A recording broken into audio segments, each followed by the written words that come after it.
بسم اللہ الرحمن الرحیم۔ اس نے لے لیا ہے، ہمت کے کمزور لوگ شیعہ نہیں ہو سکتے، کمزور ہمت والے اہل بیت سے جڑے ہوئے لوگ نہیں ہو سکتے، جلدی ہتھیار ڈالنے والے لوگ اہل بیت سے وابستہ نہیں ہوتے۔ بھئی میدان سے بھاگنا نہ ہمارے بڑوں کا کام رہا ہے، نہ میدان چھوڑنا ہمارا کام ہونا چاہیے۔ ڈٹنے والا، جمنے والا، اس پہ پھر فکر کی اپنی پختگی کے ساتھ اس میدان میں ڈٹ جانا اور جم جانا، یہ اہل بیت کے چاہنے والوں کی نشانی ہے۔ کیا فرمایا تھا جنگ جمل کے اندر؟ آواز دی محمد حنفیہ، جاؤ اس اونٹنی کے گھٹنے کاٹ کے آؤ تاکہ ہودج گرے، ہودج گرے گی تو جنگ ٹھنڈی پڑے گی۔ سارا مسئلہ ہی وہاں ہے۔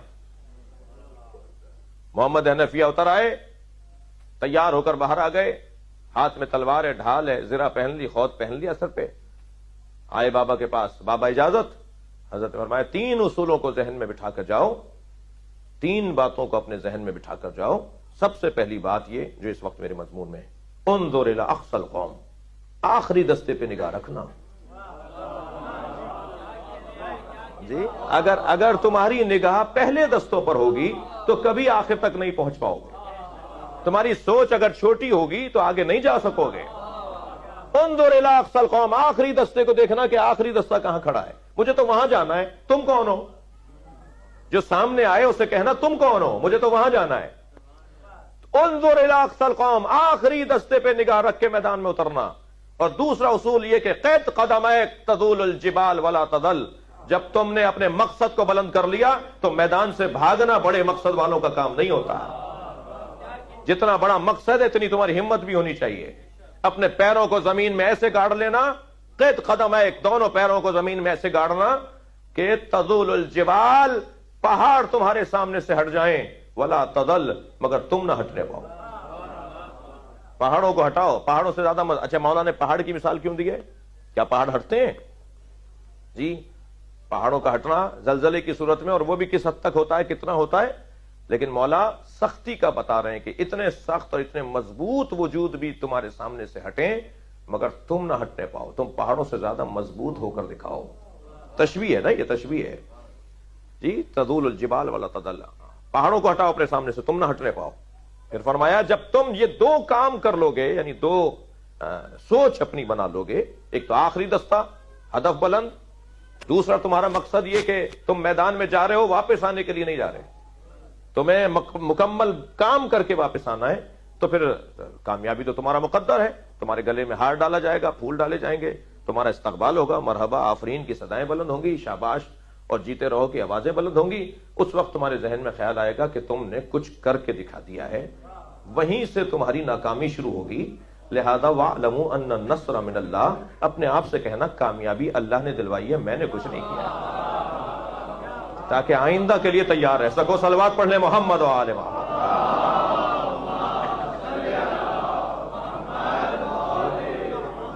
عزیزان گرامی، محمد اتر آئے میدان کے اندر، محمد حنفیہ اتر آئے، بہت تیزی سے آگے بڑھ رہے تھے کہ ایک مرتبہ 2 برابر تیروں کی بارش شروع ہوئی۔ محمد کا گھوڑا کچھ کمزور پڑا، لگام تھوڑی سی کھینچی، انہوں نے تیر بڑھا دیے، انہوں نے اور لگام کھینچی، انہوں نے تیر بڑھا دیے۔ ادھر یہ گھوڑے سے اتر آئے، مقابلہ کر رہے تھے کہ ایک مرتبہ پشت پر کسی نے ہاتھ رکھا، مڑ کے دیکھا تو امام حسن کھڑے تھے۔ امام نے فرمایا بھائی یہ تلوار ڈھال مجھے دو، یہ کام میرا ہے۔ دشمن کو سمجھ گئے کہ یہ بھائی اس کا مقابلہ ہے، ایک لمحے کے لیے آپ کا کمزور پڑ جانا دشمن کو غالب کرے گا۔ حضرت فرمایا ڈھال تلوار مجھے دو، یہ کام میرا ہے۔ امام حسن نے تلوار اور ڈھال لی اور برق کی مانند میرے مولا نے دشمن کو کاٹتے ہوئے ہودج تک خود کو پہنچایا۔ اونٹنی کے پہلے دونوں پیر کاٹے، اونٹنی گری، ہودج گری، جنگ میں ٹھنڈک آئی، لوگ بھاگنے لگے اور واپس آئے۔ میرے مولا تو بڑھ کر سب نے استقبال کیا مولا امام حسن کا۔ تو جب سب نے جنگ کی کامیابی کا سہرا امام حسن کو دیا تو کیا دیکھا مولا علی نے کہ محمد حنفیہ گردن لٹکائے کھڑے ہیں، خاموش کھڑے ہیں، اس لیے کہ کام تو وہ لے کر گئے تھے۔ مولا قریب گئے، پوچھا کیا بات ہے؟ کہ بابا جو آپ نے کام دیا تھا وہ کر نہیں پایا، بھائی حسن کر کے آ گئے۔ مولا نے پشت پر ہاتھ مارتے ہوئے فرمایا انت ابنی وہو ابن رسول اللہ، تم میرے بیٹے ہو وہ رسول اللہ کا بیٹا ہے۔ میرے بیٹے میں اور رسول اللہ کے بیٹے میں یہی فرق ہے. صلوات پڑھیں گے محمد و آل محمد. اللہ اکبر. فخر کر رہے ہیں میرے مولا کہ میرے بچے رسول اللہ کے بچے ہیں. کہا تھا شام کے حاکم کو خط لکھ کر خبردار مجھے اپنے ساتھ مقایسہ نہیں کرو. جب اس نے کہا نا میں بھی بڑے خاندان کا ہوں آپ بھی بڑے خاندان کے, تو حضرت نے فرمایا خبردار مجھے اپنے ساتھ مقایسہ نہیں کیا کرو, میں نبی کے 2 بیٹوں کا باپ ہوں. جو جواب دیا حضرت نے اس میں ایک جواب یہ تھا میں نبی کے 2 بیٹوں کا باپ ہوں. عزیزو, ہدف کا تعین اور ہدف کا بلند ہونا یہ دوسری شرط ہے ہدف اور مقصد کے لیے. تیسری شرط ہدف کا پاک ہونا. ہدف کا پاک ہونا بہت بڑی فکر ہے بھائی, مگر نجاستوں سے بھری ہوئی ہے. یہ چاہتے ہیں پاکستان کے صدر بن جائیں, یہ چاہتے ہیں آسٹریلیا کے مثال کے طور پر مالک بن جائیں. جی فکر بڑی ہے, مگر وہاں تک پہنچنے کے لیے جو طریقے اپنا رہے ہیں وہ نجس طریقے ہیں. وہ جو ہدف ہے وہاں تک پہنچنا ہے, پاک رستے سے پہنچنا ہے. ہدف کا پاک ہونا بھی ضروری ہے, وسیلے کا پاک ہونا بھی ضروری ہے. بہت سارے لوگ ہدف پاک رکھتے ہیں مگر ذریعے پاک نہیں رکھتے, وسیلے ان کے پاک نہیں ہوتے. چاہتے ہیں پاک جگہ پہنچنا مگر جن کو سہارا بنا رہے ہیں وہ اس قابل ہی نہیں ہے کہ پہنچا سکیں.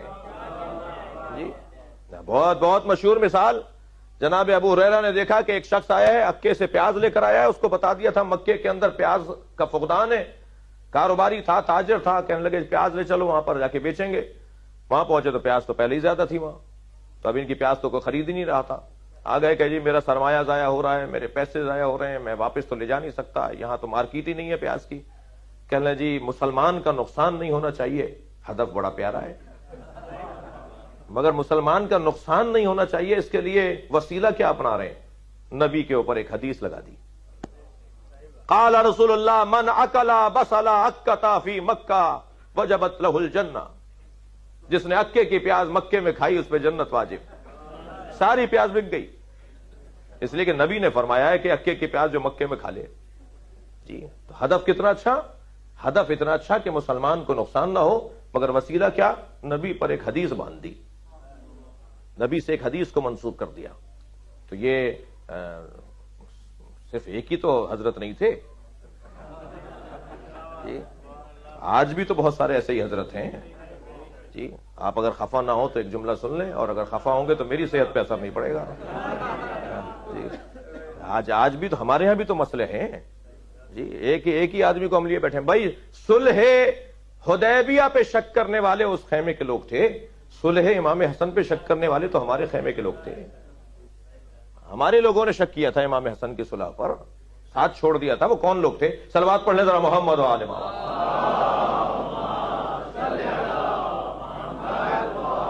تھوڑی سی کمزور ہوئی ہے آپ کی صلوات. صلی علی محمد و آل محمد. اللہ آپ کو اپنے حفظ و امان میں رکھے. تو ایسا تو نہیں ہے کہ میں اگر اس دروازے پر بیٹھ گیا ہوں تو بس میرے سارے معاملات ٹھیک ہو گئے. وہاں نبی کی طرف منسوب کی جاتی تھی باتیں, آج بھی باتیں نہ منسوب ہوتی ہیں. کل بھی نبی بیچے جاتے تھے, آج بھی نبی بیچے جاتے ہیں. بھائی حضرت یوسف کو بیچا گیا, جی کل بھی آیات بیچی جاتی تھی قرآن کی, آج بھی آیات بیچی جاتی ہیں. کل بھی حدیثیں بکتی تھیں, آج بھی حدیث. کل بھی ممبر بکتے تھے, آج بھی ممبر بکتے ہیں. کل بھی محرابیں بکتی تھیں, آج بھی محرابیں بکتی ہیں. جی بھائی کل بھی انسان بکتے تھے, آج بھی انسان بکتے ہیں. اور زیادہ بات کرو, کل بھی قرآن کی آیات کو اور اللہ کے پیغاموں کو بیچا جاتا تھا, آج بھی بیچا جاتا ہے.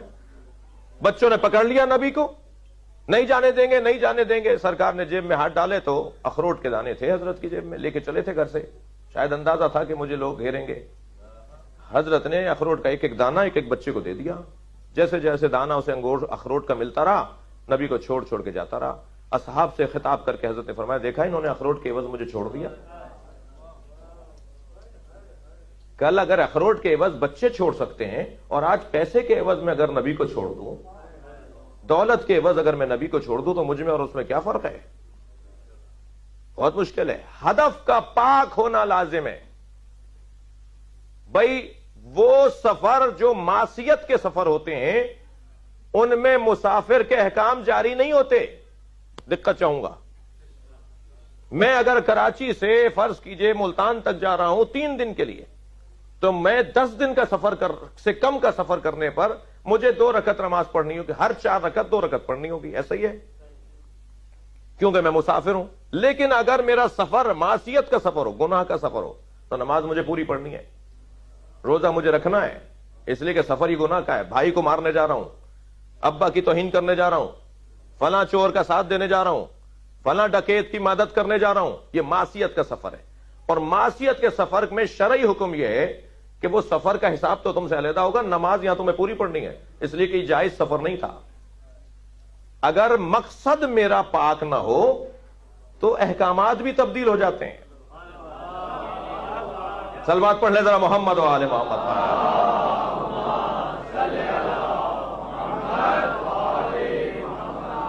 ہدف کا تعین, ہدف کا بلند ہونا اور ہدف کا پاک ہونا, یہ صاحبان ہدف کو پہلے سے طے کرنا ہے کہ مجھے کہاں تک پہنچنا ہے. عزیزان گرامی, میرا اور آپ کا ہدف بہت روشن ہے الحمدللہ. ہم اپنے ہدف کو روشن رکھتے ہیں اور ہمارا ہدف بھی بڑا ہے اور ہمارا وسیلہ بھی بڑا ہے. ہم ہدف یہ رکھتے ہیں کہ کسی طرح سے ہمیں زیادہ سے زیادہ قیمت یعنی رضوان من اللہ مل جائے, یا کم سے کم قیمت یعنی جنت مل جائے, یا اللہ اور جنت کے درمیان میں ہمیں حسین مل جائے. جی, اللہ اور جنت کے درمیان امام حسین مل جائے. تو ہدف ہمارا پاک ہے, ہدف ہمارا بڑا ہے, ہدف کا تعین بھی ہمارے ہاں روشن ہے.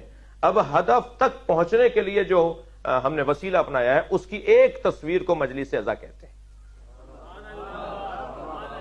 میں اپنے بیان کو ایک منزل تک لے کر آیا ہوں اور اس پر میں تو 4 منٹ رکنا چاہوں گا. اس منزل پر یہ جو مجلس ہے, یہ جو ماتم ہے, یہ جو سوزخانی ہے, یہ جو نوحہ خانی ہے, یہ جو عزاداری ہے, یہ جو کالے کپڑے ہیں, یہ جو نیاز نظر ہے, یہ جو علم تعزیہ ہے, یہ جو تابوت ذوالجناح ہے, یہ میں نے ذریعہ بنایا ہے کہ کسی طرح میں حسین تک پہنچ جاؤں,